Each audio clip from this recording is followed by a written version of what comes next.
श्री स्वामी समर्थ सप्तशती अध्याय 9. श्री गणेशाय नमः. ओम दत्त परब्रह्माय स्वाहा. श्री स्वामी समर्थ अक्कलकोटा माझी राहत. अनेक लीला करीत भक्तोद्धारा कारणे. एकदा काही भक्त स्वामींसी सोलापुरानेत. लोक जमती अमित स्वामी दर्शना कारणे. राजा धावून येत सिंहासनी स्वामींसी बैसवीत. गुढ्या तोरणे उभारीत स्वागत करण्या स्वामींचे.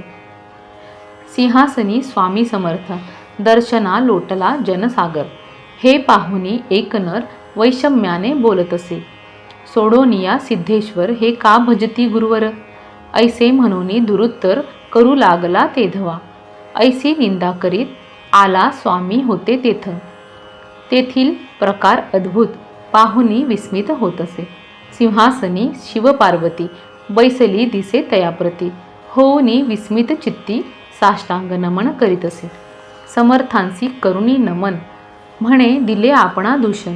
प्रायश्चित्त मज लागून द्यावे आपण म्हणत असे. स्वामी तयासी म्हणत पश्चाताप श्रेष्ठ प्रायश्चित. तू आमुचा अससी भक्त आनंदाने राहे तू. सोलापुरातील भक्त श्री स्वामींसी विणवीत. सिद्धेश्वर मंदिरालगत तलाव मोठा आहे हो. परी त्या तलावात थेंब पाणी एक थेंब नसत. कृपा करावी गुरुनाथ. ऐसे म्हणती स्वामींना. श्री स्वामी समर्थ त्या तलावापाशी जात. कृपा कटाक्षे पाहत तलावासी तेथवरे. ते रात्री अकस्मात मुसळधार वर्षा होत. तलाव भरोणी वाहत. ऐसा महिमा स्वामींचा. एक शिल्पकार भक्त स्वामींसी नित्य नमस्कारित. एके दिनी तयासी पुसत काय हवे तुझ लागी. तो म्हणे मल्हारी मार्तंड असे माझे कुलदैवत. त्याचे दर्शन जरी होत कृतार्थ आपण होत असे. ऐसे ऐकोनी वचन स्वामी म्हणती तया लागून. होईल तुझी इच्छा पूर्ण. दर्शन होईल देवाचे. ऐसे म्हणून स्वामी समर्थ म्हाळसा कांत रूप धरीत. भक्तासी समाधी लागत. पाहुनी रूप शंकराचे. मुकुंद नामे ब्राह्मण येई समर्थांसी शरण. स्वामी म्हणती धरी मौन उगाच राहे पडून या. ऐसे तया सांगत सोलापुरासी पाठवीत. तो मौनी बाबा सिद्ध म्हणून ख्याती पावत असे. एकदा अक्कलकोटात हत्ती झाला उन्मत्त. लोक पळो लागत. पाहुनी उग्र हत्ती ते. राजा आज्ञा देत गोळ्या घाला त्वरित. परी स्वामी म्हणत मारू नका गजराजासी.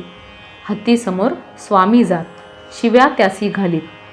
माजलास का रे म्हणत विसरलास का पूर्वजन्माते. ऐसे म्हणता समर्थ हत्तीसी पूर्वजन्म आठवत. घळघळा अश्रू वाहत नेत्रातून त्या हत्तीच्या.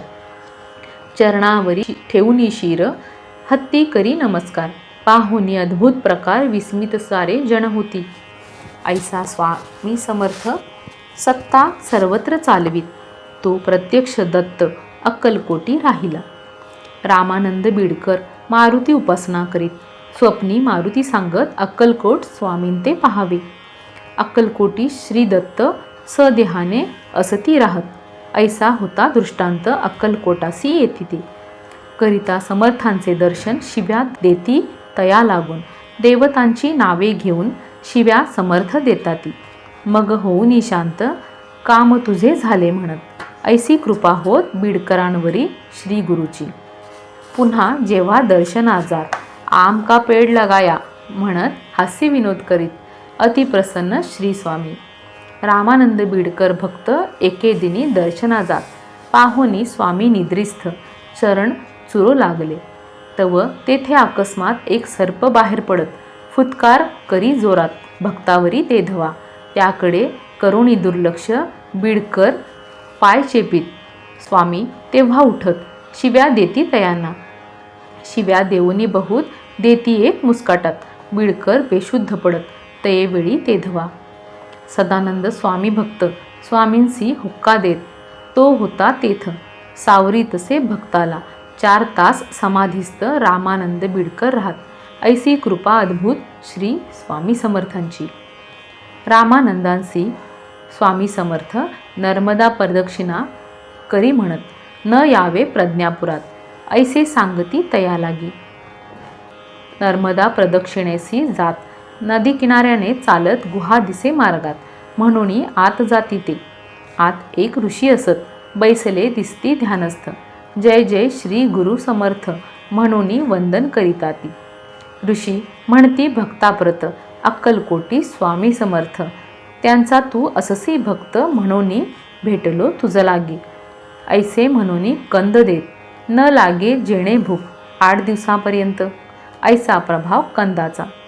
तया नर्मदा परिसरात सिद्ध ऋषी अनेक राहत, त्यांची दर्शने होत रामानंद बीडकरांना.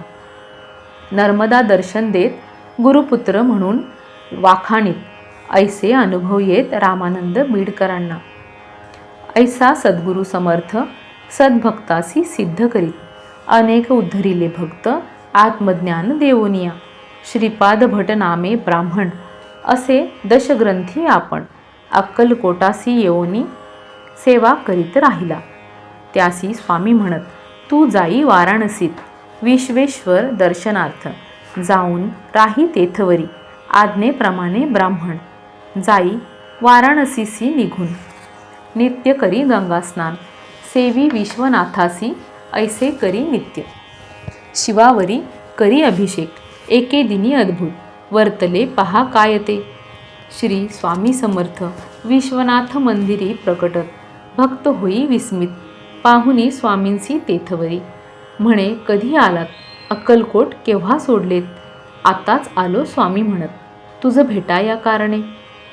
पंडे पुजारी विस्मित, म्हणती हे कोणी सिद्ध, अजानुबाहू अवतारी दिसत, भाग्य आमुचे म्हणताती.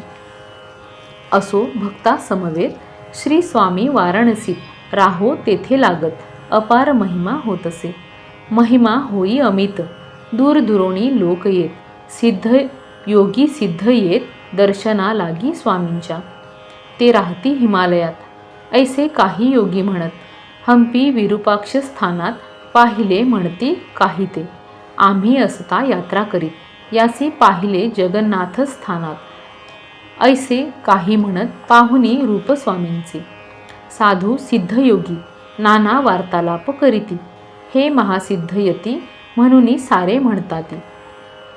हे अजर अमर सिद्ध वायू वेगे सर्वत्र फिरत, कधी गिरनार पर्वतात आबू माझी कधी दिसती, कधी राहती हिमालयात, कधी सह्याद्री पर्वतात.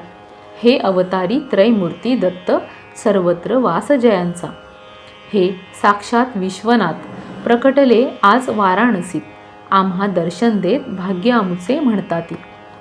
स्वामी तेज अद्भुत, म्हणून सर्व वाखाणीत, सिंहासनी बैसवीत, श्री स्वामींसी तेधवा. वेद चर्चा करू लागत, ज्ञान स्वामींसी पुसत, श्रीपाद भटांसी सांगत, ज्ञान देई यांना तू. ऐसे अनेक दिवस स्वामी राहती वाराणसीत. काही लोक होते दुष्ट, त्यासी महिमा साहेना. मद्य मांसाची पात्रे भरून ठेविली स्वामींपुढे आणून, तव अन्नपूर्णा प्रकट होऊन म्हणे तेथील सर्वांना, हे साक्षात परब्रह्म करतील तुमचे कल्याण. परी यासी छळता जाण, महापाप लागत असे. ऐसे म्हणून स्पर्श करीत मांसाची फळे होत, मद्याचे जल होत, ऐसा प्रभाव स्वामींचा. तया वाराणसीत स्वामी महिमा होई अमित. श्रीपाद भटासी सांगत, अक्कलकोटासी जा म्हणते. तू जा अक्कलकोटात, मी जातो हिमालयात, ऐसे म्हणून गुप्त होती पहा तेथवरी. श्रीपाद भट येई अक्कलकोटात, पाहे तेथे स्वामी समर्थ सर्व भक्तांसी सांगत, वृत्तांत वाराणसीचा हो. सर्व भक्त त्याते म्हणत, स्वामी येथेची असत, कुठेही गेले नसत, ऐसे म्हणती तयाला. भक्त होई विस्मित, 2 रूपे स्वामी राहत, अगाध महिमा म्हणत, साष्टांग नमन करीत असे. अध्याय 9, ओवी संख्या 70. श्री स्वामी समर्थ चरणार्पणमस्तु.